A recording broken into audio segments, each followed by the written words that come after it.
Hello' everyone, কি খবৰ? সকলোৱে ভালে আছা? আজি তোমালোকৰ মই প্ৰিভিয়াছ ইয়াৰ কুৱেশ্যন লৈ আহিছো গণিতৰ ক্লাছ 10ৰ দুটা চলকত ৰৈখিক সমীকৰণৰ জোৰ, হয় নহয়? ইয়াৰে পাৰ্ট 1 অলৰেডি মই পঢ়াইছো তোমালোকক। আজি লৈ আহিছো পাৰ্ট 2, য'ত মই পাৰ্ট 1ত কি কৰিছিলো তোমালোকৰ কাৰণে কি কৰিছিলো মই পাৰ্ট 1ত 1 পৰা 10টা কুৱেশ্যন কৰাইছিলো। আজি আৰু 10টা কুৱেশ্যন লৈ আহিছো তোমালোকৰ কাৰণে, যিবোৰ লাষ্ট কেইবছৰত যিবিলাক প্ৰশ্ন আহিছিল আমাৰ এক্সামত, আমাৰ ক্লাছ SSLC এক্সামত যিটো আহিছিলে তাৰ প্ৰশ্নবোৰ মই তোমালোক আজি সলভ কৰাই দেখাম, ঠিক আছে? তো লাষ্ট ক্লাছত আমি কি কৰিছিলো, অলৰেডি এইবোৰ প্ৰশ্ন কৰাইছো তোমালোকক। এই 10 নম্বৰলৈকে 10, 9, 9, 8, 7, 6, 5, 4, 3, 2, 1 এইবোৰ হৈছে অলৰেডি। তো আজি লৈ আহিছো নাম্বাৰ 11 পৰা ষ্টাৰ্ট হ'ব। তো বলা এইটো ষ্টাৰ্ট কৰো। কি লিখা আছে?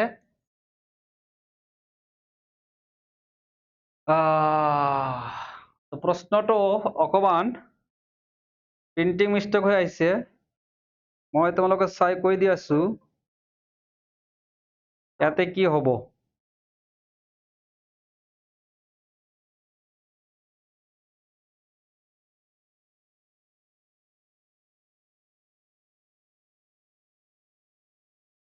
x আছে, ঠিক আছে, x ইকুৱেল ইয়াতে কমা আহিব,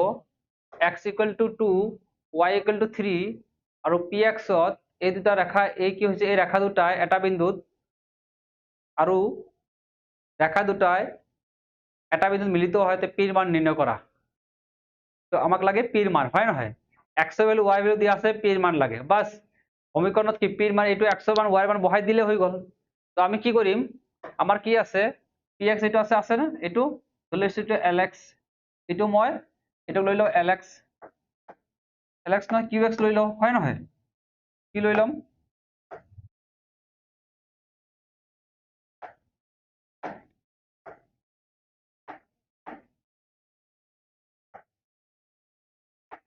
কি লৈছো qx লৈ লওঁ। qx ইকুৱেল টু কি হ'ল, px plus 2y minus 10p equal to 0, হয় নহয়? ইয়াতে মই কি কৰিম, x আৰু y মান বহাই দিম। তো x আৰু y মান বহাই দিলে মই কি পাম, x ৰ মান কি, p ৰ মান আছে, p ইনটু x ৰ ভ্যালু কিমান আছে 2 প্লাছ 2 ইনটু y মান কিমান 3 মাইনাছ 10p ইকুৱেল টু 0, হয় নহয়? তো এটা কি হ'ব 2p plus 6 minus 10p equal to 0। তো এইটো কিমান হ'ব 6 minus 8p equal to 0. So 6 equal to কিমান হ'ব 8p আৰু তো p equal to কি লিখিব পাৰিম 6/4। তো 6/4 কিয় 6/8 মানে 2 দিয়ে কৰিলে 3, এটা হ'ব 4, তো 3/4 आंसर আহিব। 3/4 আহিছে, আছে ডি, অপশন ডি কি হ'ব 3/4 হৈ গ'ল। চোৱা ইমান ইজি প্ৰশ্ন আহিছে SSLC 2025ত, ইমান ইজি প্ৰশ্ন। মই আৰু তোমালোকক কি ক'ম, x ৰ মান দিয়া আছে আৰু y ৰ মান দিয়া আছে, এই মানটো ইয়াত বহাই দিলে হৈ গ'ল, হয় নহয়? মিলিত হয় যিহেতু কি হ'ব, কাটাকাটি কৰিব, যদি কাটাকাটি কৰে তেনেহলে কি হ'ব, এইটো কাটাকাটি কৰিলে কি হ'ব, কাটাকাটি কৰিলে আমাৰ তাতে অলৰেডি কি হৈ যাব, ইয়াৰ পৰা আমি কাটাকাটি কৰিলে কি হ'ব, ইয়াতে মান বহাব পাৰিম, হয় নহয়? চলো এতিয়া নেক্সট প্ৰশ্ন চাও, 12 চোৱা।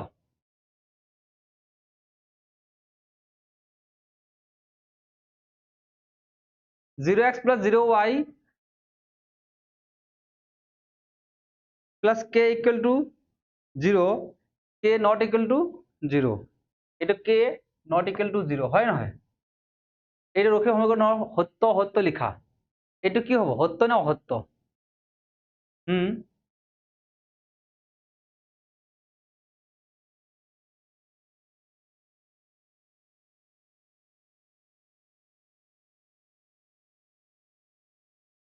কি হবো এটা কোৱাচোন, সত্য না অসত্য হবো? বহুত ইজি প্ৰশ্ন হয়, বহুত ইজি প্ৰশ্ন হয়, ডাইৰেক্টলি আমি কৰিব পাৰো, ইয়াতে দেখা পায়ে গৈছো আমি অলৰেডি। অকমান নিজে কৰিবলৈ চেষ্টা কৰা, অকমান নিজে কৰিবলৈ চেষ্টা কৰা।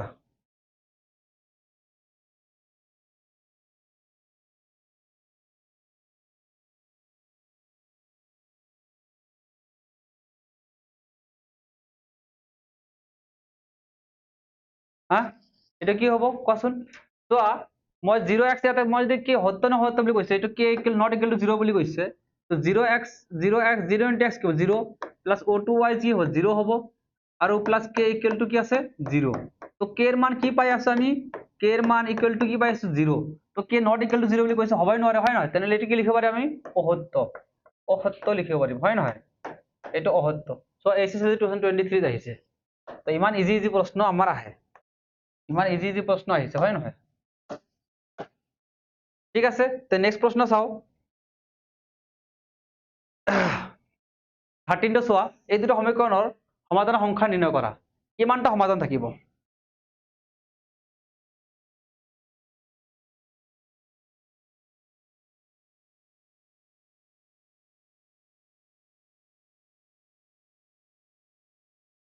হা সমাধানৰ সংখ্যা তো সমাধান কেইটা কেইটা হ'ব পাৰে মই তোমালোকক পঢ়াইছো অলৰেডি হয় নহয় কি পাইছো আমি চোৱা যদি দুডাল ৰেখা আছে কি আছে দুডাল ৰেখা আছে না নাই দুডাল ৰেখা কি হ'ব পাৰে দুডাল ৰেখাই ইয়াতে এনেকৈ কটাকটি কৰিব পাৰে ইয়াতে কি হ'ব এটা ওপৰত আৰু এটা মিলি যাব আৰু নহলে কি হ'ব সমান্তৰাল হ'ব হয় নহয় তিনটা অপচন আছে এটা সলিউশন আৰু ইনফাইনাইট সলিউশন আৰু নো সলিউশন হয় নহয় তো কি হ'ব এটা সমাধান নহলে অসংখ্য সমাধান আৰু নহলে কি হ'ব কোনো সমাধান নাই তো মই ইয়াৰ পৰা ইকুৱেল টু 0 হা মই ইয়াৰ পৰা a1 ওলাই লও a1 কিমান হ'ব x ৰ লগত যেটো আছে কি হ'ব 1 b1 কিমান আছে b1 -4 আৰু c1 কিমান আছে c1 6 ইয়াৰ পৰা a2 ওলাই লও a2 কিমান আছে a2 হল 3 b2 কিমান b2 হল -12 আৰু c2 কিমান c2 হল 18 হয় নাই তো মই এই কেইটাক এটা কি a1 বাই a2 ওলাই লও a1 বাই a2 কিমান হ'ব a1 by a2 1/3 b1 by b2 কিমান হ'ব -4 বাই -12 মাইনাসে মাইনাসে ক্যান্সেল আৰু ফৰ 3 বাৰ যাব 1 ওপৰত তো 1/3 পাইছো আকৌ c1 বাই c2 ওলাই লও তো কিমান হ'ব 6/18 তো 1 3 তো কি হ'ব 1/3 হয় নহয় মই দেখা পাইছো ইয়াতে 1/3 ইয়াতে 1/3 1/3 তো আমাৰ কি আছিল শৰ্ত a1 বাই a2 ইয়াতে কি পাইছো equal to b1 by b2 equal to c1 by c2 হলে কি হয় মিলি যায় কি হ'ব মিলি যায় হয় নহয় মিলি যাব হয় নহয় মিলি গলে কি হ'ব অসংখ্য সমাধান কিমান হ'ব সমাধান সংখ্যা কি হ'ব অসংখ্য হয় নহয় অসীম সংখ্যক সমাধান থাকিব হৈ গল চাইছা ইমান ইজিলি আৰামছে হৈ গৈছে হয় নহয় ইমান ইজিলি হৈ গৈছে হয় নহয়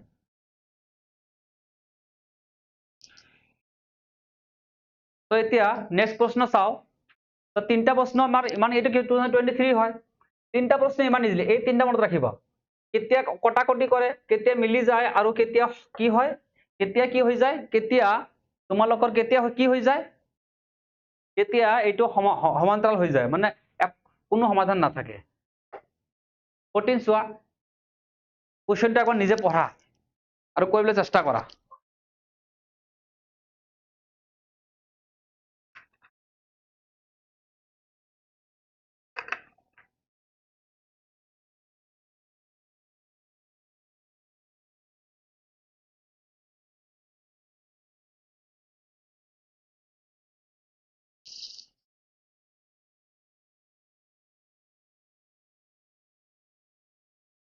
কি আছে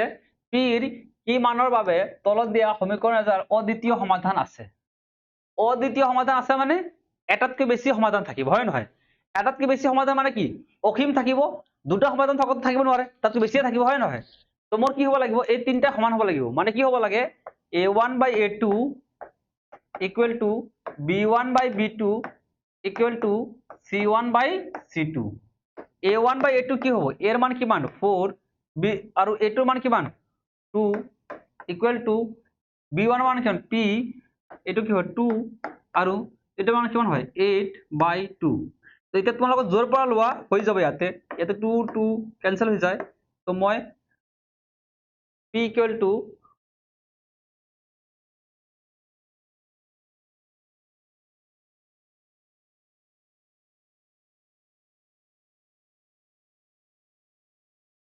কোশ্চেনটা চাব লাগবে একবার।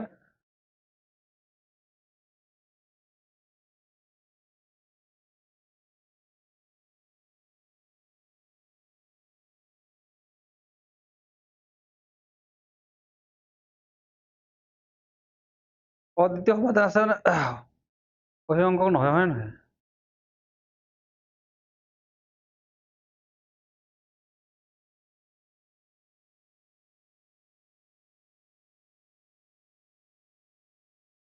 এইটো কি হয় আমাৰ একচুৱেলি, এইটো কি অদ্বিতীয় সমাধান আছে মানে এইটো কি হব চাই ল'বা, ইয়াতে কি হব নট ইকুৱেল টু, হয় নহয়? তো নট ইকুৱেল টু হলে কি হব, এইটো নট ইকুৱেল টু হব, তো পি নট ইকুৱেল টু কিমান হব লাগিব 4। পি ভেলু আমাক কি হয় অদ্বিতীয় সমাধান মানে এটাই সলিউশন, কি হয় এটা সমাধান, কেইটা হব এটা সমাধান। এটা সমাধান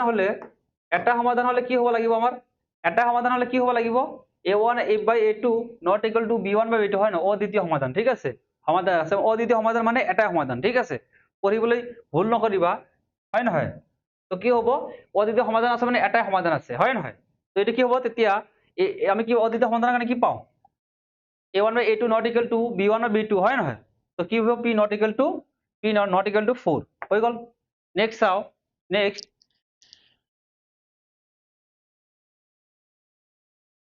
এটা আয়তৰ যদি দৈৰ্ঘ্যক 5 একক আৰু প্ৰস্থক 3 একক বৃদ্ধি কৰা হয়, ইয়াৰ কালি 9 একক হ্ৰাস হয়। যদি ইয়াৰ দৈৰ্ঘ্য 3 একক আৰু প্ৰস্থক 2 একক বৃদ্ধি কৰা হয় তেন্তে কালি 67 একক বৃদ্ধি পায়। আয়তৰ দিক আৰু প্ৰস্থ ওলাইলো।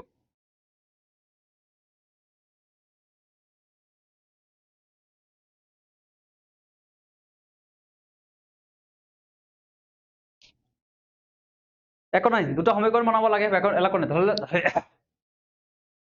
অকমান সলভ কৰিব লগা প্ৰশ্ন হয়, আৰামছে ইজিলি হৈ যাব। চাই লোৱা তোমালোকে কি কৈছে ইয়াতে, এটা আয়তৰ দৈৰ্ঘ্য লেট কি লিখিম, আয়তৰ দিক x আৰু আয়তৰ প্ৰস্থ y, এটাকে কি হব কালি কি হব x y হব, হয় নহয়? এতিয়া according to question প্ৰথম শৰ্ত মতে কি হব, দৈৰ্ঘ্যক 5 একক হ্ৰাস মানে x minus 5 আৰু প্ৰস্থক কি কৈছে, প্ৰস্থক 3 একক বৃদ্ধি, 3 একক বৃদ্ধি কৰা হয় মানে y plus 3, তেনেহলে কি হৈ যায় ইয়াৰ কালি 9 একক হ্ৰাস হয়, মানে কালি কিমান আছে আগতে xy আছিলে, xy ৰ পৰা 9 হ্ৰাস কৰিব লাগিব, হয় কমি যাব 9, হয় নহয়? তো মই ইয়াক যদি সলভ কৰো তো কি হব এইটো xy minus plus 3x minus 5y minus 15 equal to xy minus 9, তো xy cancel, তো মই কি পাই আছো 3x minus 5y আৰু 9 ইপিনে প্লাস হৈ যাব, তো সেইকাৰণে আহিব 6 equal to 0। এইটো পাইছো এটা ইকুৱেশ্যন, হয় নহয়? তাৰপিছত কি আছে 2 নম্বৰ কি পাম লিখিম, আৰু এটা কি কৈছে দৈৰ্ঘ্যক 3 একক আৰু প্ৰস্থক 2 একক বৃদ্ধি কৰাত, দৈৰ্ঘ্যক 3 একক মানে x plus 2 বৃদ্ধি কৰা হৈছে আৰু y plus 2 বৃদ্ধি কৰাৰ পিছত কি কৈছে সিহঁতক কালি কিমান 3 একক বৃদ্ধি 2 একক বৃদ্ধি, হয় না? কালি কিমান হয় xy ৰ পৰা কিমান বৃদ্ধি হয় 67 হৈ গল। তো এটা 3 একক বৃদ্ধি, হয় নহয়? x ক 3 আৰু y 2, তো এটা কি হবে xy plus 2x plus 3y plus 6 equal to কি হব xy plus 67, তো xy cancel, তো মই কি পাই যাম 2x plus 3y আৰু ইপিনে আহিলে কি হ'ব এইটো minus 61 equal to 0। এতিয়া এই দুটা সমাধান কৰিব লাগে, এই দুটা সমাধান কৰিলে হৈ যায়। মই কি দেখা পাইছো, এতিয়া কাক সলভ কৰিলে ভাল হ'ব, মই দেখা পাইছো যে এই দুটাত কি হব, এই দুটাত কি দেখা পাইছো মই যে ইয়াতে 3x আছে, ইয়াতে 2x আছে, আৰু ইয়াতে 5y আছে, ইয়াতে 3y আছে, তো 2 নম্বৰ, তো ইকুৱেশ্যনত 2 মই 3 দি পূৰণ কৰিম, তো 1 into 3 কৰিম, কিমান হ'ব 3 কৰিলে এইটো কিমান হ'ব 9x minus 15y আৰু মাইনাস কিমান হ'ব 3 পূৰণ কৰিলে 18 equal to 0 এইটোক লিখিম 3 আৰু 2 নম্বৰ পূৰণ কৰিম 5 ৰে তো কি হ'ব 10x plus 15y আৰু 5 ৰে কৰিলে এটা কিমান হ'ব 5305 হয় নহয় equal to 0 এটা কিমান হ'ব 4 এতিয়া 3 plus 4 কৰিম 3 plus 4 এদিকে প্লাস কৰো কিমান হ'ব এটা হ'ব 19x আৰু এদিকে ক্যান্সেল হৈ যাব ইয়াতে এদিকে প্লাস হৈ যাব কিমান হ'ব 323 equal to 0 এতিয়া মই যদি কি কৰো 19x equal to 323 x equal to কিমান হ'ব 323/19 হৈ গল এতিয়া তোমালোকে 19 দি 323 হৰণ কৰি দিয়া 19 দি 323 হৰণ কৰি দিয়া কিমান হ'ব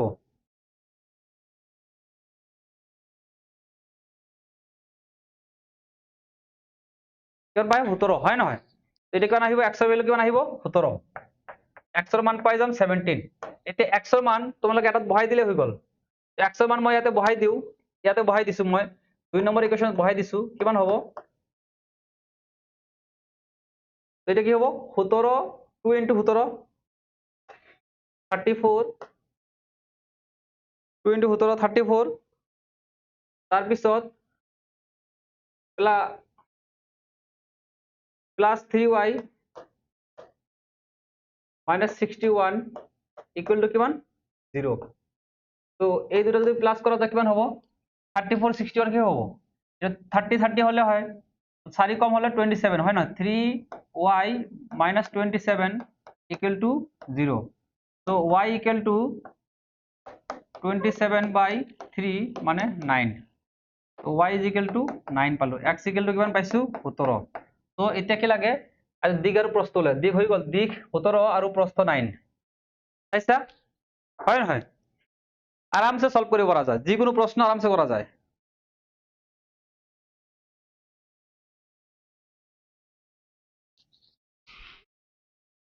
হৈছে নেক্সট চাও তলৰ ৰৈখিক সমীকৰণৰ সমাধান কৰা এক সমাধান কৰিব কৈছে আৰামসে সমাধান কৰিম 4x plus 9y equal to 5 number 1 তাৰপিছত 3x minus 5y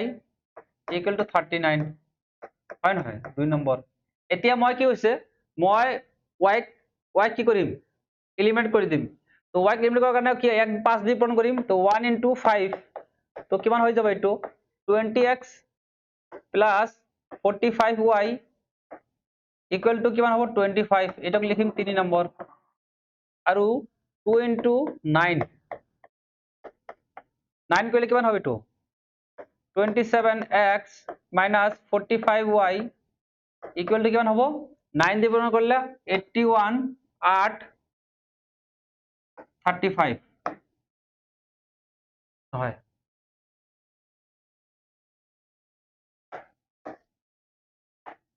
3 9 যা 27 আৰু 9 36 হয় নহয় তো এতিয়া এই দুটো যোগ কৰি দিও যোগ কৰিলে কিমান হ'ব মানে 3 এটা 4 3 plus 4 কিমান হৈ যায় তো এদের প্লাস করলে কিমান হবে 47x হয় নহয় আর এদিকে তো ক্যান্সেল হয়ে যাব আর ইকুয়াল টু কিমান হবে যেটো 386 তো x equal to 386/47 হয় নহয় এতিয়া ইয়াক হৰণ কৰি দিও 386 divided by 47 386 হয় না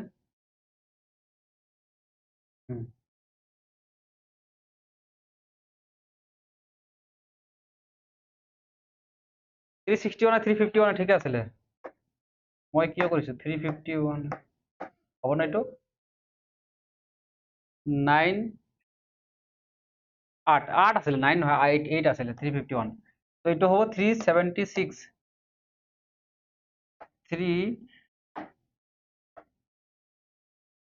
3 কিমান হ'ব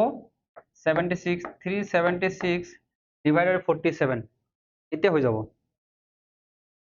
376 ডিভাইডেড 47 কিমান হয় 8 100 মান কিমান পাই যাম 100 মান পাই যাম 8 100 মান ইয়াতে বহাই দিয়া 100 মান মই বহাই দিয়া 1 নম্বৰত তো কি 1 ইমপ্লাস বহালে কিমান হ'ব 4 into 8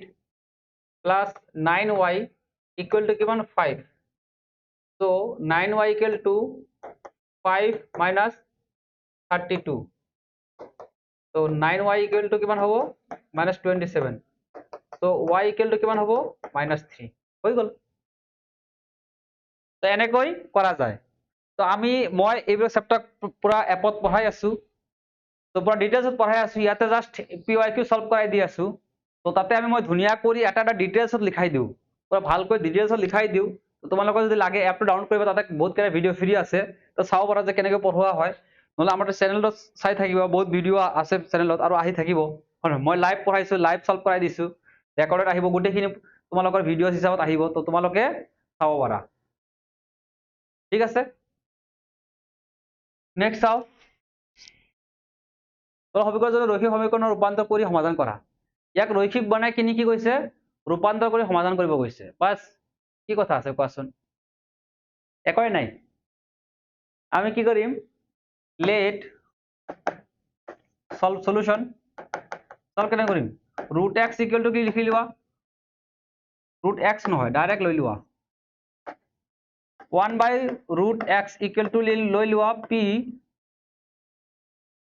আৰু 1 by root y equal to কি লৈ লোৱা q হৈ গল তো এটা কি হ'ব এটা হ'ব 2p plus 3q equal to 2 এটা নাম্বার 1 আর এটা কি হ'ব 4p minus 3q equal to minus 1 এটা কি হ'ব 2 নম্বৰ এতিয়া সমাধান কৰিব কৈছে इसको इतना क्यों हो रहा है 9q হয় নহয় এতিয়া মই এটা সমাধান কৰিব পাৰিম তো 1 ক মই 3 দি পূৰণ কৰি দিও কিমান হ'ব এটো 6p plus 9q equal to 6 এটো হৈ যাব 4 3 হয় নহয় 2 plus 3 কৰি দিও 2 plus 3 কি হৈ যাব তো p যোগ হৈ যাব তো কি হ'ব 10p আৰু এটো ক্যান্সেল হৈ যাব ইকুয়াল টু কিমান হ'ব এটা হ'ব 5 তো p ইকুয়াল টু কিমান পাই আছো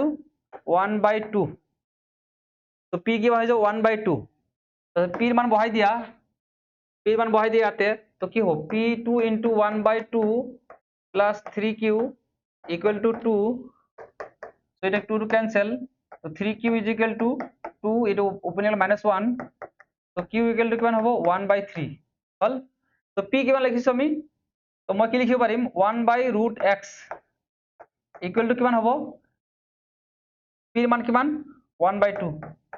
মই ইয়াক যদি স্কয়াৰ কৰো কিমান হ'ব 1/x equal to 1/4 তো x equal to কিমান হ'ব 4 আকৌ same q is equal to কিমান আছে 1/√y equal to কিমান q মান 1/3 so স্কয়ার কৰি দিলে কি হ'ব 1/y equal to 1/9 so y equal to কিমান হ'ব 9 তো মই এই প্ৰশ্ন পুৰা ডিটেইলছত পঢ়াই ইয়াতে মই শৰ্টকাটত কৰাই আছো যে কেনেকৈ সলভ কৰিছো তো ইয়াতে মই আৰবাৰ কৈছো 1/x মানে p হয় হয় নহয় এটো ইকুয়াল টু p এর মান বহাই দিব পাৰিম p মান কিমান আছে p মান 1/2 এটো ইয়াতে বহাইছো আৰু 1/√x equal to √y equal to q আছে q মান কিমান পাইছো 1/3 পাইছো তো এটো ইয়াতে বহাই দিছো এটো 1/3 ইয়াতে বহাই দিছো বাস হৈ গল হল না নাই তো কিমান ইজিলি হৈছে মই বাৰে বাৰে কৈছো তোমালোকে এপত পুৰা ধুনীয়াকৈ পঢ়াই আছো মই ক্লাছৰুমত হয় নহয় চাই লবা নেক্সট হোৱা এটা ভগ্নাংশত যদি লব আৰু হৰ উভয়তে 2 যোগ কৰা হয় তেনে ভগ্নাংশটো হয় কোশ্চেনটো অকমান মিসপ্ৰিন্টিং হৈ আছে মই প্ৰশ্নটো কৈ আছো তোমালোকক ভগ্নাংশটো হয় 9/11 আৰু কি কৈছে, যদি লব আৰু হৰ উভয়তে 3 যোগ কৰা, লব আৰু হৰ উভয়তে 3 যোগ কৰা হয় তাহলে ভগ্নাংশটো হয় কিমান, ভগ্নাংশটো হয় 5/6। তো ভগ্নাংশটো উলিওৱা, ইয়াতে 9/11 ইয়াতে আহি পাইছে।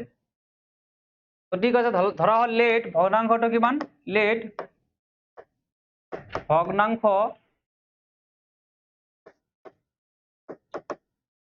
ভগ্নাংশটো কি লিখিছো x/y।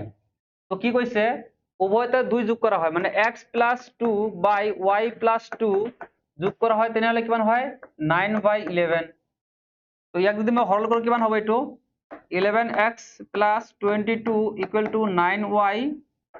+ 18। so 11x - 9y ইপিনে লৈ আহিলে কিমান হ'ব 4 = 0। এইটো এটা সমীকৰণ পাই গলো।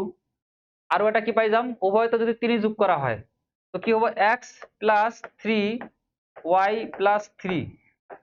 = কিমান হ'ব, কিমান আছে 5/6। তো কিমান হ'ব এইটো 6x ক্রস মাল্টিপ্লাই কৰি 18 = 5y + 15। তো মই কি লিখিব পাৰিম 6x - 5y আৰু ইপিনে আহিলে +3 = 0। এটা কিমান হ'ব 2 হল। এতিয়া এই দুটাক মই সমাধান কৰিলে হল। তো দুটা সমীকৰণ মই তোমালোকক ওলাই দিছো, তোমালোকে এইটো সময় কৰি কমেন্ট কৰিবা স্যাৰ এনসাৰটো কমেন্ট কৰিবা, x ৰ মান কিমান পাইছো, y ৰ মান কিমান, ভগ্নাংশটোৰ মান কমেন্ট কৰিবা। এইটো কিতাপৰ কোৱেশ্চন হয়, যাৰা পৰীক্ষাত আহিছে, ঠিক আছে। এইটো এনসাৰ উলাই মই সমীকৰণ ওলাই দিছো, এইটো সমাধান কৰি এনসাৰটো কমেন্ট কৰিবা। নেক্সট চাও, লেখ আকা আৰু লেখৰ সহায়ত সমীকৰণ দুটা সমাধান কৰা। তো মোক কি কৈছে 5x - y + 5 হয় নহয়, ইয়াক মই কেনেকৈ লিখিব পাৰিম, y হিপিনে লৈ যাও কিমান হ'ব 5x = y + 5। তো দুটাই কি কৰো পুৰা চেঞ্জ কৰি দিও, y + 5 = 5x হয় নহয়। সো y = কিমান লিখিব পাৰিম 5x - 5। তো ইয়াৰ কাৰণে মই বক্স বনাম, বক্সত সদায় 3টা পয়েন্ট লবা, তেতিয়া কেতিয়াও ভুল হোৱাৰ চান্স নাথাকে। তো x y, তো x ৰ মান কিমান লম, মই x ৰ মান 0 লৈ লৈছো, y ৰ মান কিমান পাই যাম -5। x ৰ মান 1 লৈ লও, y ৰ মান কিমান পাই যাম 0। x ৰ মান 2 লৈ লও, y ৰ মান কিমান পাই যাম 5 হৈ গল। তো ইয়াক তোমালোকে বনাই লবা। আৰু নেক্সট চাও, নেক্সট কি আছে 3x - y = 3। তো কি হ'ব y পিনে লৈ যাও 3x = y + 3, y + 3 = 3x লিখিব পাৰিম। সো y = কিমান হ'ব 3x - 3। তো আকৌ ইয়াতে বনাই লোৱা, ইয়াতে বক্স বনাই লোৱা x y। তো x ৰ মান মই যদি 0 লও, y ৰ মান -3, উল্টা লিখি কিয় লিখিছো, x ৰ মান যদি মই 0 লও, y ৰ মান -3, x ৰ মান যদি মই 1 লও, y ৰ মান হ'ব 0, x ৰ মান 2 লৈ লও, y ৰ মান কিমান হ'ব 3 হৈ গল। তো এইটো যদি তোমালোকে সমাধান কৰিব যোৱা, মই দেখাই দিছো তথাপি 1 2 3 4 5 6 7 1 2 3 4 5 6 1 2 3 4 5 6 1 2 3 4 5 6। এই বিন্দু কি আছে 0 - 5, 0 - 5 1 2 3 4 5 এইটো বিন্দু হ'ব। 1 0 1 লিখিম 0 এইটো, তাৰপিছত 2 5 2 হ'ব 5 ওপৰত যাব, ইয়াতে বিন্দু আহিব হৈ গল। আৰু এটা 0 - 3 0 - 3 এইটো, তাৰপিছত 1 0 1 0 এইটো বিন্দু, তাৰপিছত মই এইটো ক্ৰস কৰি দিও হয় নহয় ক্ৰস, তাৰপিছত 2 3 2 3 হল। তো ফাৰ্ষ্টৰ বিন্দুটো এনেকৈ আহিছে, সেকেন্ডটো এনেকৈ যাব, কাটাৰি কত কৰিব, ইয়াতে কত কৰিব। সমাধান কি হ'ব, সমাধান হ'ব 1.0, এইটো হল আমাৰ সমাধান হৈ গল। সমাধান আমাৰ এইটো হৈ যাব। হৈছে আৰামছে হৈছে হয় নহয়, টেনশনে নাই। তোমৰা ভালকৈ গ্ৰাফ পেপাৰ বনাই যাব, আৰামসে হয়ে যাব। নেক্সট চোৱা, তোমৰা সমীকৰণেৰ ৰৈখিক সমীকৰণ ৰূপান্তৰ কৰে সমাধান কৰা, ৰৈখিক কৰি ৰূপান্তৰ কৰে সমাধান কৰিব দিছে। তো মই লম লেট লেট কি কৰিম এই দুটাক আগত ভগাব লাগিব তো লেট 1 বাই ডাইৰেক্ট 1 বাই লৈ লো মস্ত হে 1 বাই x minus 1 equal to কিমান লিখিম p আৰু 1 বাই y minus 2 equal to কিমান লিখিম q তো প্ৰথম সমীকৰণ কিমান লিখিব পাৰিম 5p plus q equal to 2 আৰু ইপিনে লিখিব পাৰিম 1 নম্বৰ আৰু 6p minus 3q equal to 1 হৈ গল এটা হল 2 নম্বৰ সমাধান কেনে কৰিবা এই দুটো সমাধান কৰাৰ কাৰণে কি কৰিম কোৱাচোন এইটো প্ৰশ্ন তোমালোকক মই আকৌ কি কৰি দিছো এইটো প্ৰশ্ন তোমালোকক মই সমাধান কৰিব দিছো তোমালোকে কি কৰিবা সমাধান কৰি x ৰ ভ্যালু p নহয় x ৰ মান কিমান আহে y ৰ মান কিমান আহে কমেন্ট কৰিবা যদি হসাকে পঢ়িছা তোমালোকে তো কমেন্ট কৰিবা যে স্যাৰ ভ্যালু এটো হয় নহয় আৰু যদি কেনেকৈ কিবা ইমপ্ৰুভমেন্ট লাগে স্যাৰ এনেকৈ ডিটেইলছত আৰু ডিটেইলছত লাগে মই তোমালোকৰ নেক্সট ক্লাস আৰু ডিটেইলছত লৈ আহিম তোমালোক কমেন্ট কৰি কবা স্যাৰ ডিটেইলছত লাগে মই বহুত শৰ্টকাট মাৰি আছো ফটাফট आंसर ওলাই দি আছো যদি তোমালোকৰ পুৰা ফুল ডিটেইলছ লাগে মই ফুল ডিটেইলছ কৰাই দিম কোনো টেনচন নাই তো তোমালোকে আমাৰ এক্স স্কুলৰ এপ ডাউনলোড কৰিবা এই পিডিএফ টো পাই যাবা তাতে ঠিক আছে আৰু নহলে ইউটিউব চেনেল সাবস্ক্ৰাইব কৰি লোৱা আৰু লাইক কৰি দিবা শেয়াৰ কৰি দিবা ঠিক আছে কমেন্ট কৰিবা কেনেকৈ লাগিছে হয় নহয় তো আজিৰ কাৰণে আমি 20 লৈকে ৰাখিছো নেক্সট ক্লাস আকৌ লৈ আহিম আৰু প্ৰশ্ন লৈ আহিম মই এনেকৈ পুৰা গোটেই বছৰত পুৰা পিওয়াই কি কৰাম ঠিক আছে তো ভিডিওটা ভাল লাগিলে লাইক কৰি দিবা ঠিক আছে bye bye tata see you guys see you আশা কৰো আজিৰ ভিডিওটি আপোনালোকৰ বাবে সহায়ক হৈছে যদি আপুনি এই বিষয়টো আয়ত্ত কৰিব বিচাৰে আৰু আগবাঢ়ি যাব বিচাৰে তে আমাৰ কম্প্ৰিহেনসিভ কোৰ্সসমূহৰ এনৰোলমেন্ট ইতিমধ্যে আৰম্ভ হৈছে পলম নকৰি আমাৰ ডেসক্ৰিপচনত থকা লিংকটোত ক্লিক কৰক অথবা আমাৰ লগত যোগাযোগ কৰিব পাৰে